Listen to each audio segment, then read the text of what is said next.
मैं मेरी पार्टी पूरी तरीके से हम लोग छात्रों के साथ हैं।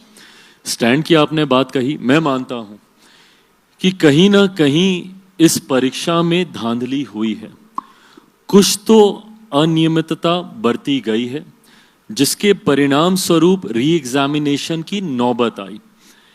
कंसर्न इस बात को लेकर और ज़्यादा बढ़ जाता है कि जब आप एक ही परीक्षा को 2 बार कराते हैं और जब आप दूसरी बार कराते हैं तो सर्टेन सेक्शन ऑफ बच्चों के लिए आप कराते हैं, आप पूरे उसके लिए आप दोबारा नहीं कराते, आप एक समूह के लिए आप दोबारा कराते हैं।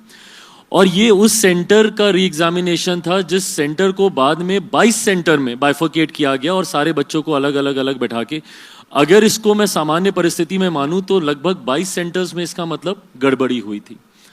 ऐसे में बीपीएससी की ये नैतिक जिम्मेदारी बनती है कि किसी भी बच्चे को कोई भी एडवांटेज ना मिले और सबके पास इक्वल प्लेइंग लेवल ग्राउंड हो, उसके लिए सारी परीक्षा दोबारा कराई जानी चाहिए थी। ये जिम्मेदारी बीपीएससी की बनती है। चिराग पासवान ने बिहार के बच्चों का सपोर्ट किया है, इसके लिए उनका स्वागत किया जाना चाहिए। मैं हमेशा कहता हूं, सुलझे हुए व्यक्ति हैं, सुलझे हुए नेता हैं, मेरे मित्र हैं, और अगेन थोड़ा देर से ही सही लेकिन उन्होंने बोला है तो बिल्कुल चिराग जी का स्वागत कर रहे हैं।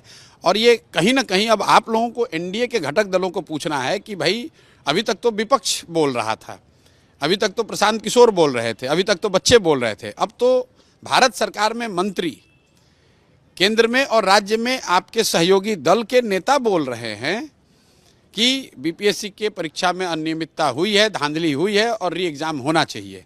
तो उसका जवाब अब भाजपा के नेता दें, उसका जवाब जदयू के नेता दें, सरकार दे।